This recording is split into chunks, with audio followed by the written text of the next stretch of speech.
Here I am to worship, here I am to bow down, here I am to say that you're my God.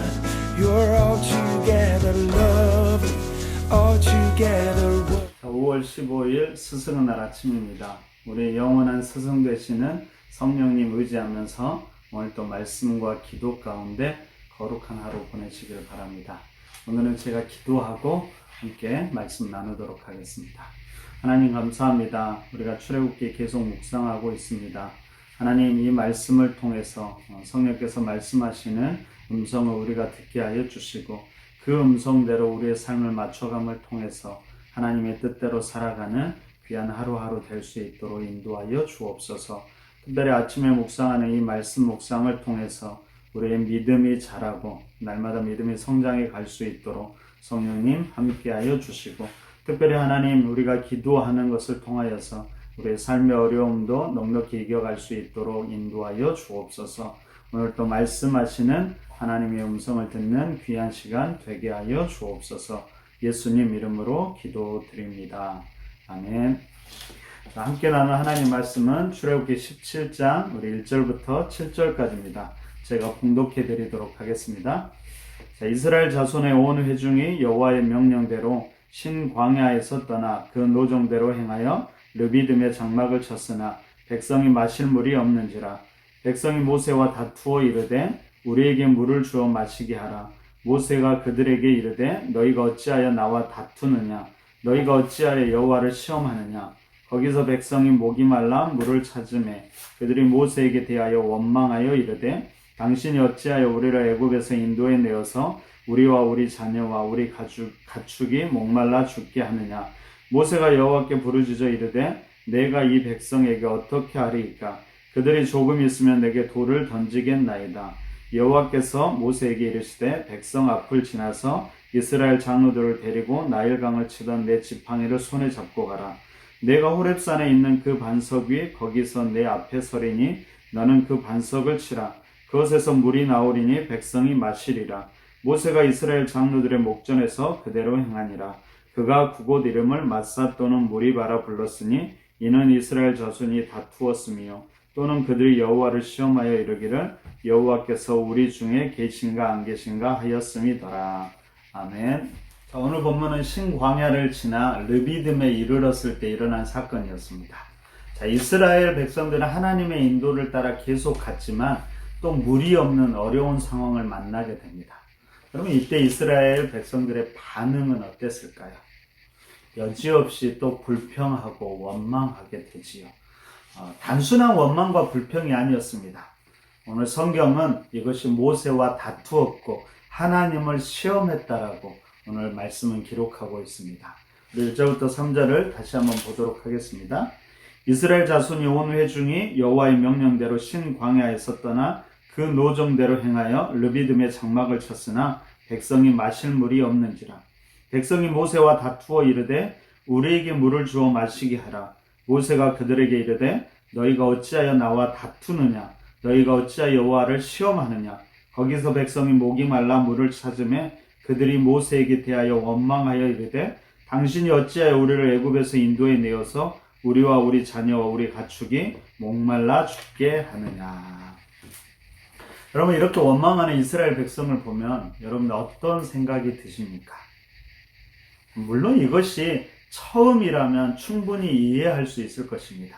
근데 처음이 아니었죠. 이스라엘 백성들은 수없이 하나님의 역사를 경험한 이들이었습니다. 그럼에도 불구하고 이들은 계속해서 원망을 했죠. 생각해 보십시오. 애굽에서 10가지 재앙도 경험했고요. 그 속에서 보호하심도 경험했습니다. 뿐만 아니라 출애굽에서 구름 기둥과 불 기둥으로 지키셨던 것도 경험했습니다. 그리고 홍해가 갈라지고 쫓아오던 애굽 병사들이 다 몰살당하는 것도 경험했지. 그리고 수르 광야에서는 쓴물이 단물로 변하는 것도 경험하고 신광야에서는 만나와 메추라기도 얻게 됩니다. 이처럼 출애굽 이후 수많은 하나님의 역사를 경험했지만 이들은 조금만 힘들고 어려워지면 여지없이 다시 불평하고 원망했던 것입니다. 그럼 충분히 하나님의 인도하심과 돌보심을 기대하면서 조금 더 인내할 수 있었지요. 뿐만 아니라 원망과 불평이 아니라 다른 방법으로 그들의 마음을 표현할 수도 있었습니다. 그런데도 그들은 변함없이 불평하고 원망하곤 했지요. 어쩌면 이것이 이미 그들에게 습관이 되어버렸는지도 모릅니다. 심지어 그들은 출애굽한 것이 자기들의 의지도 아니고 자기들이 원했던 것도 아니라고 말하면서 자기들을 책임지라고 말합니다. 그러면 이런 모습을 보는데 참 염치 없고 뻔뻔하다 그런 생각이 듭니다. 시간이 지나도 여러 가지 역사를 경험해도 여러분 이들은 조금도 성장하지 못한 어린아이와 같은 모습으로 남아 있습니다. 자, 어떻게 이럴 수 있을까? 그런 생각을 하면서 본문을 묵상하다가 자꾸 보면 볼수록 이들 모습 속에서 나의 모습이 보이는 것을 깨닫게 되었습니다. 하나님의 은혜로 여기까지 왔으면서도 심지어 지금 목회자의 길을 걷고 있으면서도 저 또한 여전히 힘들면 불평하고 원망하고 있더라고요. 이제는 조금 변할 때가 됐는데 여전히 그 모습이 반복하는 모습을 보면서 바로 이스라엘 백성의 모습이 내 모습이구나라는 것을 깨닫게 됩니다. 그럼 오늘 본문을 통해서 우리가 성장이라는 것을 우리가 다시 한번 생각해 보면 좋겠습니다. 여러분, 생명은 시간이 지나면 반드시 성장해야만 합니다. 우리의 믿음도 그렇고요. 하나님과의 관계도 마찬가지입니다. 시간이 지남에도 성장하지 못하고 여전히 어린아이처럼 남아있어서는 안 된다는 것이죠. 특별히 여러분, 인격적인 존재가 성장이라는 말을 할 때는 단순히 크기만 커져가는 것을 말하지는 않습니다. 크기뿐만 아니라 정신과 마음이 깊어지고 서로의 관계가 깊어지고 서로의 마음을 더 깊이 알아갈 때 우리는 인격적인 존재가 성장했다라고 말을 하는 것입니다. 모든 그리스도인은 이렇게 성장해야만 합니다. 여러분들은 하나님 믿은 지 얼마나 되셨습니까? 그럼 그 기간 동안 성장하고 계십니까? 서로의 마음을 더 이해하고 계십니까? 여러분, 푸른나무 교회에 나오신 지 얼마나 되셨습니까? 이 공동체 안에서 여러분 인격적인 존재로 성장하고 계십니까? 이 아침에 그 모습을 우리가 다시 한번 생각해 보았으면 좋겠습니다. 특별히 성장에 대해서 우리가 몇 가지만 생각해 보도록 하겠습니다. 그럼 첫째로 성장하기 위해서는 관계에 관심을 가져야 합니다. 그러면 인격적인 존재는 반드시 관계에 관심을 가질 때 성장해 갈 수가 있습니다. 근데 여러분, 많은 그리스도인은 관계가 아니라 관계에 관심을 갖는 것 같으면서도 단순하게 무엇인가 주고받는 것에만 관심을 가질 때가 많이 있습니다. 우리의 기도가 그렇지요. 단순하게 우리의 기도가 하나님과의 관계가 우리의 기도가 응답되느냐 응답되지 않는 것만 중요한 모습이라는 겁니다. 근데 여러분, 우리의 기도가 응답되든 응답되지 않든 더 중요한 것은 그 모든 것을 통하여서 관계를 발전시켜 가야 한다는 것입니다. 이를 위해서는 단순히 원망이나 불평하는 것이 아니라 대화하는 법을 알아야 합니다. 그럼 대화한다는 것은 무엇일까요? 그것은 묻고 말하고 듣고 실천하는 것, 반응하는 것을 말합니다. 묻고 듣고 반응하는 것, 그 과정을 계속해서 반복하는 것을 우리는 대화한다라고 말합니다. 오늘 본문 4절을 보십시오. 모세에 이렇게 기록되어 있습니다. 모세가 여호와께 부르짖어 이르되 내가 이 백성에게 어떻게 하리이까? 그들이 조금 있으면 내게 돌을 던지겠나이다. 원망하는 이스라엘 백성들의 소리를 들었을 때 모세가 다시금 하나님께 말하는 장면입니다. 그럼 모세 또한 원망하는 것 같지만 이스라엘 백성들과 결정적인 차이가 있었습니다. 그래서 모세가 그렇게 말을 한 다음에 하나님의 음성을 듣고 그 음성에 반응해서 실천한다라는 것입니다. 묻고 듣고 실천하는 과정을 계속해서 반복할 줄 아는 것이 모세의 삶이었습니다. 바로 이런 삶을 통해서 그 관계는 깊어지고 그 안에서 우리는 성장해 가는 것입니다. 여러분, 기도하실 때 단순히 요구하거나 응답되지 않았을 때 불평만 하지 말고요. 하나님께 묻고 듣고 실천하기를 한번 반복해 보십시오. 이 과정을 계속해서 반복해 갈 때 하나님과의 관계가 더 깊어지고 하나님의 마음도 더 알아가고 우리는 그 안에서 성장하게 될 것입니다. 여러분, 두 번째로 성장을 위한 또 한 가지는 관계를 돌아볼 줄 알아야 되고 그것을 바탕으로 관계를 새롭게 정립해 갈 줄 알아야 합니다. 함께 했던 시간들을 잊지 마시고 다시금 기억해내는 것입니다. 여러분, 이스라엘 백성들이 하나님에게 원망했을 때 하나님께서 모세에게 이렇게 말씀하십니다. 5절과 6절을 보십시오. 여호와께서 모세에게 이르시되 백성 앞을 지나서 이스라엘 장로들을 데리고 나일강을 치던 내 지팡이를 손에 잡고 가라. 내가 호렙산에 있는 그 반석 위 거기서 내 앞에 서리니 너는 그 반석을 치라. 그것에서 물이 나오리니 백성이 마시리라. 모세가 이스라엘 장로들의 목전에서 그대로 행하니라. 하나님께서 모세에게 지팡이로 반석을 쳐서 물을 내라고 말씀하고 있습니다.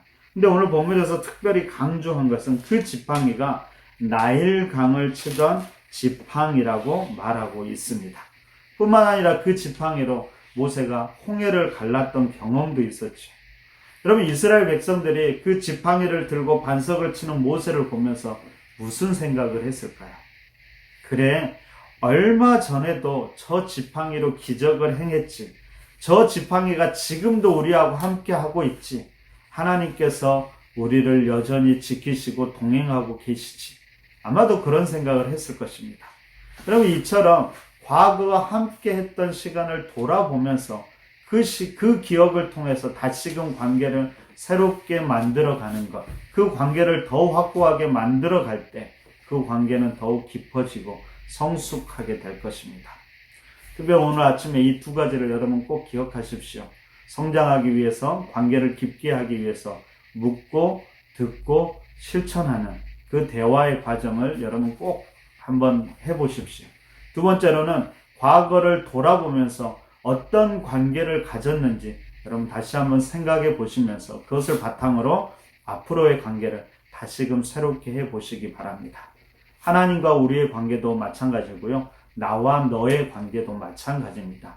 이 두 가지를 통해서 우리가 더 인격적으로 성장해 가는 우리 모든 푸른나무 교회 성도님들이 되시기를 바랍니다. 특별히 오늘 본문을 통해서 우리 한 가지만 더 살펴보기 원합니다. 여러분, 17장은 전체적으로 보면 싸움에 관한 이야기입니다. 오늘 본문에서는 백성들이 모세와 다투는 이야기가 나오고요. 내일 본문에서는 이스라엘이 아말렉과 싸우는 장면이 나옵니다. 오늘 본문에서 백성들이 물이 없자 당연한 듯 원망합니다.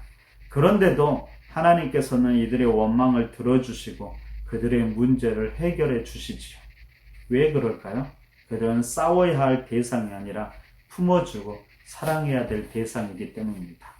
반면에 내일 본문의 아말렉과는 그들을 대대로 진멸하게 됩니다. 그래서 천하에 다시 기억도 못할 만큼 그들을 진멸하게 되지요. 왜냐하면 그들은 싸워야 할 대상이고 진멸해야 될 대상이기 때문입니다. 여러분, 우리가 싸워야 할 대상과 싸워야 하고요. 싸우지 말아야 할 대상과는 싸우지 말아야 합니다. 근데 우리가 이것을 자꾸 혼동하곤 합니다. 싸워야 할 대상과 싸우지 않고 싸우지 말아야 될 대상과 오히려 싸우게 되지요.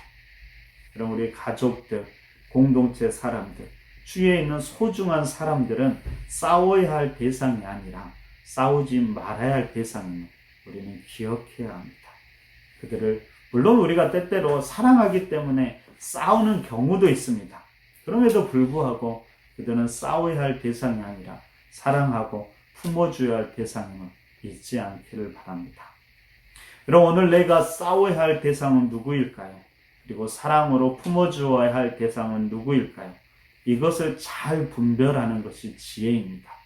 그리고 사랑해야 될 대상을 힘써 사랑하는 것, 싸워야 할 대상을 최선을 다해서 싸워 이겨나가는 것, 그것이 바로 용기입니다. 특별히 우리 푸른나무 교회 성도들이 지혜롭고 용기로운 사람이 되기를 간절히 바랍니다. 오늘 스승날입니다. 여러분, 영적으로 그리고 여러분들이 살아오면서 여러분들에게 도움을 주셨던 여러 스승들을 다시 한번 기억하면서 그들을 위해서 기도하시면 좋겠고요. 그들에게 오늘 감사의 전화라도 한번 할 수 있었으면 좋겠습니다. 뿐만 아니라 우리 주일 예배를 위해서도 함께 기도해 주시고요. 주일 예배를 위해서 수고해 주신 우리 찬양팀들 그리고 우리 방송팀들 모두를 생각하면서도 기도해 주시면 좋겠습니다. 특별히 말씀을 전하시는 목사님을 위해서도 기도해 주시고요. 모든 성도들이 함께 건강한 모습으로 예배에 동참할 수 있도록 그렇게 기도해 주시기를 바랍니다. 그런 기도 제목 가지고 함께 기도하도록 하겠습니다. 기도하겠습니다.